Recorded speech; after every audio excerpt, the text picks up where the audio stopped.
Let's return to This Week in America. Here's your host, Rick Bratton. Welcome back, everybody, coast to coast. This Week in America. Gerry Cole is the author of the best-selling book, Blue Skies and Tailwinds. The story focuses on a family that is struggling to get their lives back on track after a fiery airplane crash almost claims the life of their son and brother. We're introduced to Mom, a stay-at-home parent who has to learn new skills to be a caregiver to her son, and Dad, a physician who traveled back and forth from Los Angeles to Gainesville to be with his wife and son. How they evolve and create a new life. They continue to thrive today. Gerry Cole grew up in Western New York, studied English and composition at the State University of New York, Buffalo, as a minor in Spanish. She's been married to her husband, Jeremy, for many years. They have 3 children, 5 grandsons. Blue Skies and Tailwinds, an inspiring story of love and courage, a true testimony of family, faith, friends, and fellowship born in adversity. And author Gerry Cole joins us on This Week in America. Hi, Gerry, welcome to the program. It's great to have you with us. Hi, Rick. Thank you for having me. It's an honor to be with you. Well, there's so much to talk about, and this book is doing so well. It's a remarkable story. We'll give you all the information where the book's available as we go through our conversation here today. What was the inspiration? Why did you decide to write this story? Well, Rick, the initial inspiration came from, believe it or not, all the doctors and nurses at the hospital when I was in the burn ICU with Matt. After they were pretty sure that he would survive the accident, they would say to me, "You are going to have an amazing story to write." And then even the doctors got in it. And this one who always made me laugh said to me, "Girl, this is going to be an amazing book." So that's where it started. And of course, it escalated as time went on. And then Matt joined in and said, "Ma, are you going to write your book?" And I thought, uh-oh, I better get going. So that's where all of that started.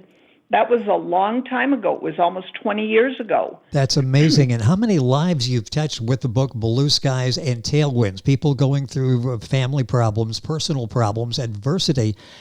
Deriving information from the book Blue Skies and Tailwinds, Gerry Cole, the author, is our guest on the program. If you're Googling that, that's Gerry and then Cole, Cole. We'll give you all this information on our website, thisweekinamerica.us. Let's go back and take this back from the beginning. How did you manage to handle such a challenge with your family? Talk about what that was like in the beginning, getting the word of the tragedy, and then trying to pull everybody together.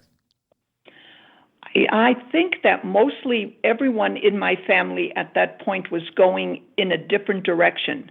We were all on different pages. Matt was in Florida. We lived in Los Angeles.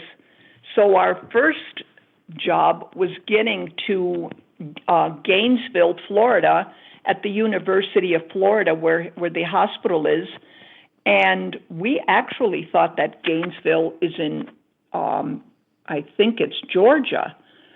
So we had to find out exactly where we were going, got our flights there, and it was horrific to see our son in that bed. He was in a coma, and he was on a ventilator, and the truth is we couldn't even recognize him in the bed.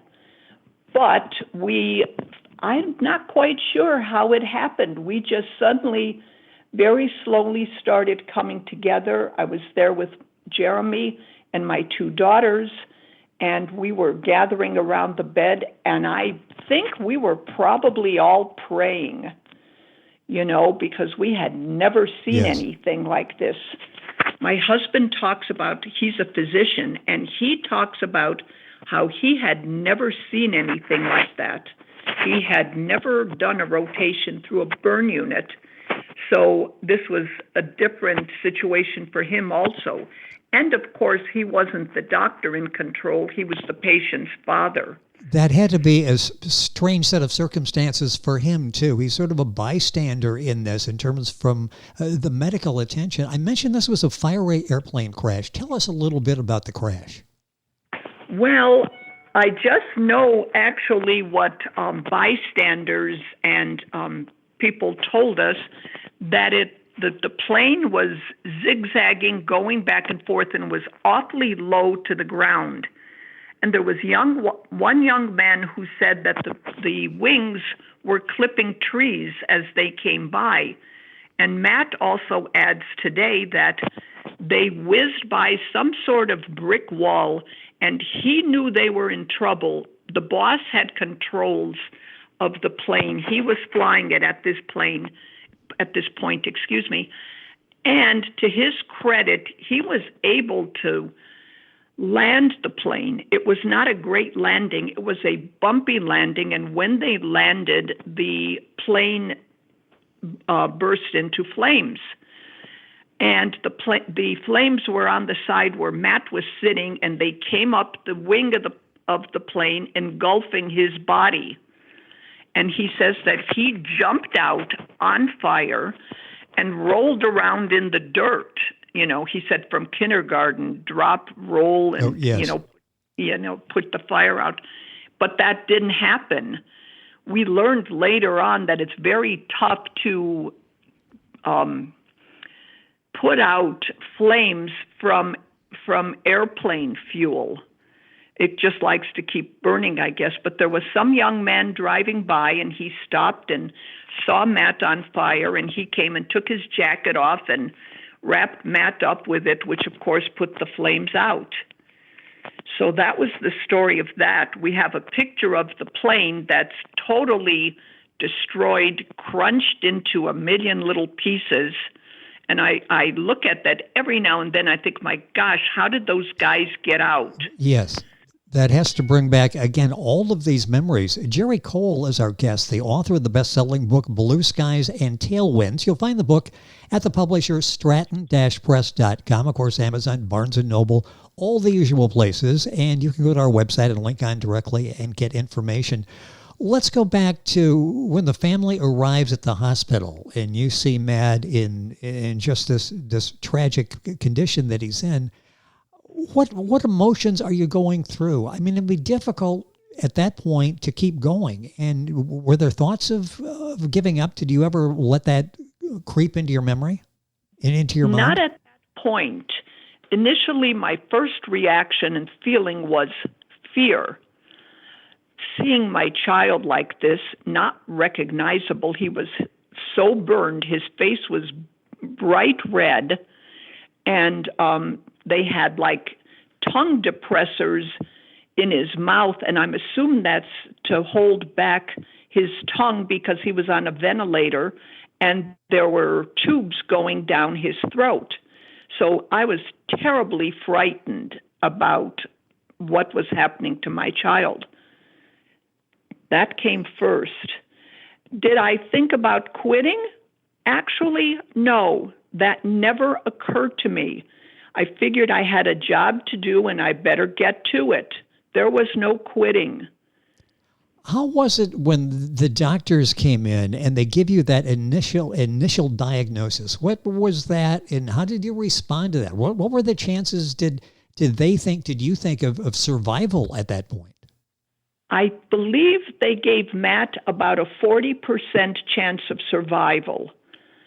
And again, that was very scary. Yes. I didn't think those were great odds, but I didn't know for sure. They didn't really give us a diagnosis because Matt was not sick. There was no diagnosis to give other than if he makes it. If he survives, I believe, was the diagnosis. That's just an amazing story, and all parents can go through and think what they would do in a situation like that. Blue Skies and Tailwinds by Gerry Cole, the author, and our guest on the program. Information on where the book's available, of course, at our website, thisweekinamerica.us. Going through all this process, and we'll talk about what you went through and the length of time everybody in the family went through this, but I ask about you thinking about giving up because you were the one that's there on a daily basis trying to pull everything together. What was Matt's mental attitude going through this?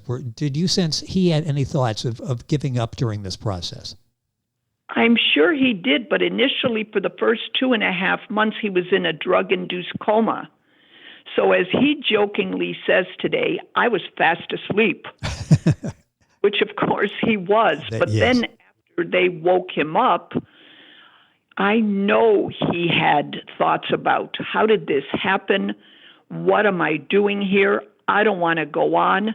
He never said those out loud because I think because he's too positive a fella, he's a very positive guy.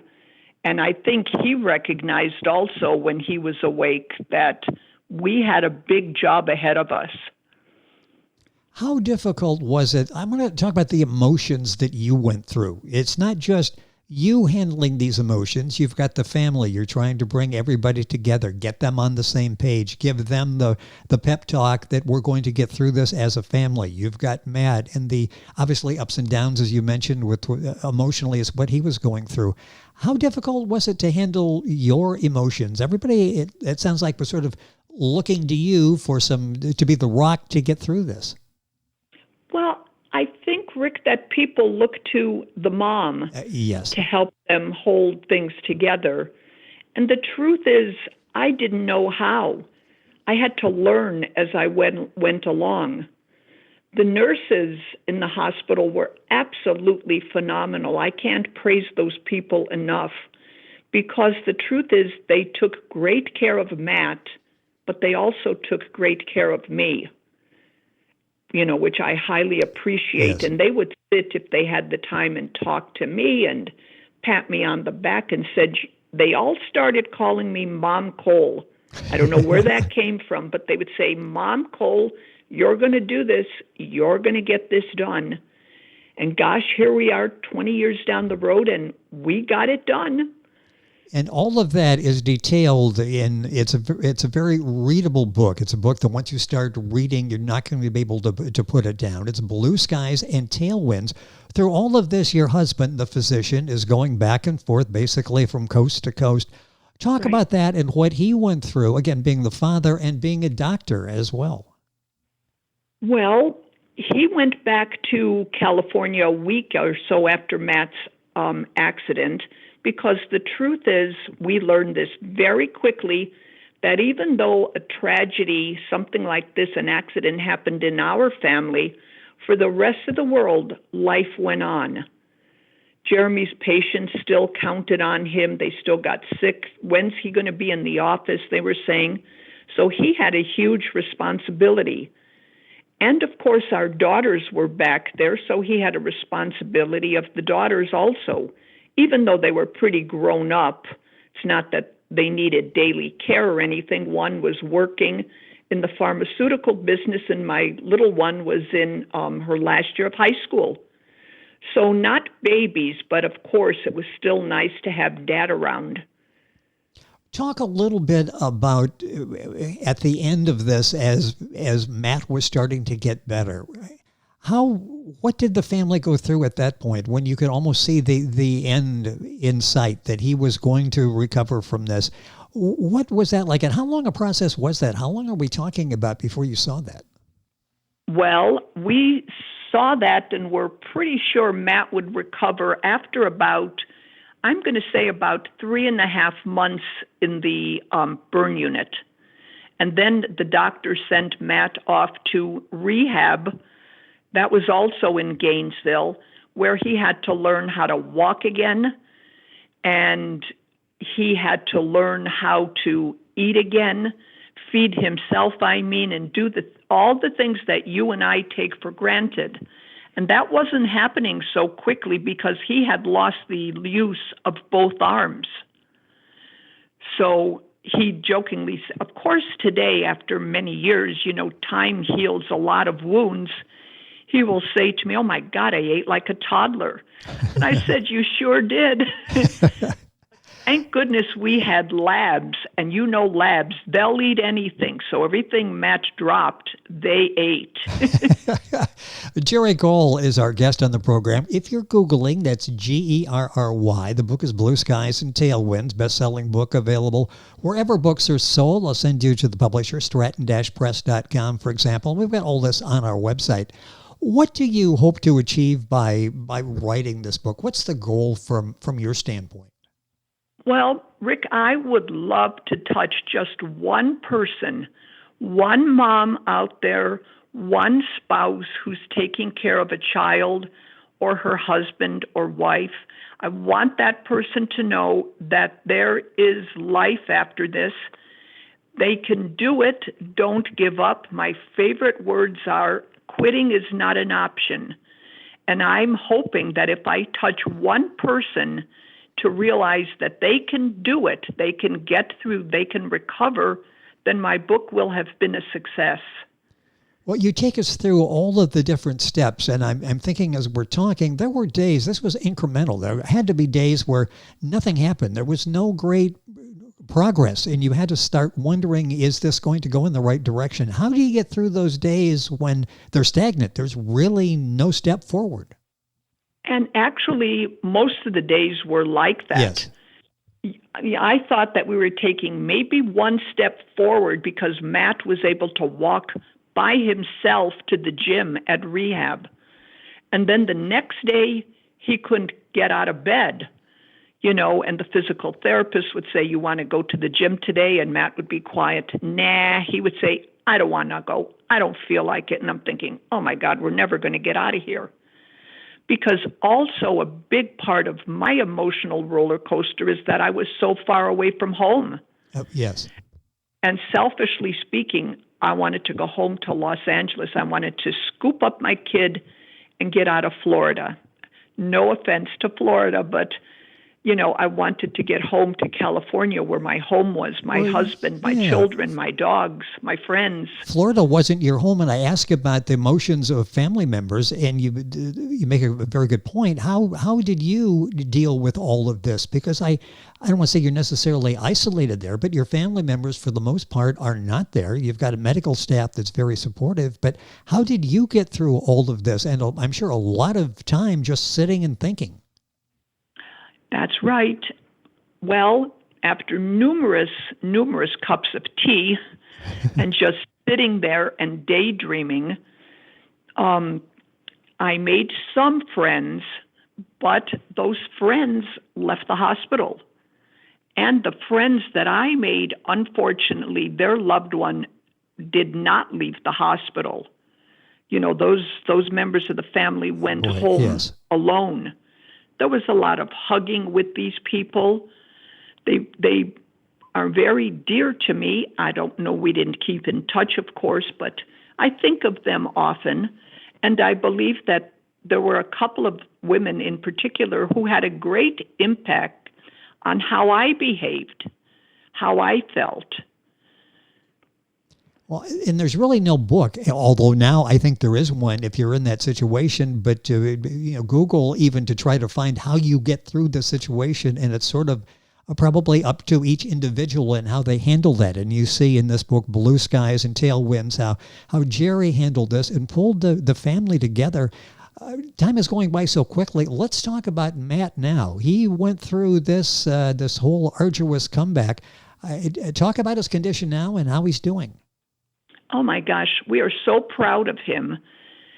When we lived here in Oklahoma, we decided to move here right after we got back to Los Angeles. Jeremy had a new opportunity, a medical opportunity. So we thought, let's try it. What the heck? And it's been wonderful for us. And Matt decided maybe 6 years, 5 years or so, I don't recall, after his accident, that he was going to have his right arm amputated. And as devastating as that sounds, you know what? It was the most amazing opportunity for him because after all this time, he was in control. Because in the hospital, he was in control of nothing. The doctors, the nurses, they came in, they poked him, they prodded, they touched, they rolled him around from side to side and stood him up on his feet so he could walk. He was in control of nothing. He did what they told him to do. And after much discussion with his dad and me, he decided to go ahead and have the amputation. And then maybe 6 weeks, 8 weeks after that, he was fitted for a prosthesis. And then I'm going to say maybe 2 years after that, he got his degree in aviation, and it's called aviation/professional pilot. And he got the degree. And then he said to me one day, he came up to me, I was in the kitchen, and he said, Ma, I have something to do. Will you come with me? I said, sure. Where are we going? He goes, I have to get my pilot's license back. And of course, my heart stopped Yeah, I beating. can imagine, yes. But I said, okay, as a mom, I believe my job is to support him. So I said, okay. So he found out, and we went to an airport here in Oklahoma City because all of his licenses had lapsed. It had been a long time. So he had to go through all this stuff again, taking some lessons, getting proficient in the plane, getting his instrument license back. And the morning that he was taking the proficiency test, and I'm sorry, I don't remember what it's called, but it was with an FAA examiner. It was a cold, windy morning here in Oklahoma City. And as I say, what else is new, right? No, exactly. I saw that little plane take off, and I knew my son was flying it, and I burst into tears just because. Why not? I had, cried a lot of tears, and to see him flying that plane, I don't know if I was crying because I was nervous, I was sad, I was happy, I was grumpy. I don't know. Probably all of those. Probably. That's just such an amazing story, and to see that and see what Matt went through and how he persevered and came out just with a remarkable life ahead of him. A couple minutes left in the program. What advice would you give mothers, or basically anybody, family member, friend, that's going through suffering right now, or going through suffering with somebody right now? What advice would you give them? Because you've been there. You've had the good, the bad, and the ugly through this whole experience. What advice would you give them? Well, I think I would start with my old mantra: quitting is not an option. Yes. On your worst days, it will be a good day. Don't give up hope. Never, ever give up hope. Listen to your loved one, what he's going through, what he's talking about. Listen to him when he says, this hurts. Be supportive, be kind, and be fair. I think that's about the best advice I can give to a mom. I know how tough it is. Oh my gosh, I know how tough, but don't give up. Squeak out a little bit more, because you would be surprised how much there is to give. You learned so much about Matt during this process, and your husband and the family members, the daughters. What did you learn about yourself in going through this? Did you, looking back on it now, did you ever imagine you would have the strength to go through what you did? Oh gosh, no. No, never. I learned about myself that I'm very tenacious. I didn't know that. I also learned that I have a tremendous amount of patience. Now, having 3 kids, maybe I should have known that about myself. Yes. But I was so busy, I didn't notice it. So that was nice to know that I'm tenacious and that I'm patient, and that when I look in the mirror in the morning and I'm drying my hair today, I say, I really like myself. I'm a nice lady. Well, you are a nice lady, and a rock in getting everybody through the experience, and a very talented writer as well. Are you working on another book? I am, actually. I am writing on another book. I don't know when it'll be out. I don't know when I'll finish. I just write what's in my brain for the day. So, but I'm enjoying it. It's fun, and I never thought at my age I would have a new career.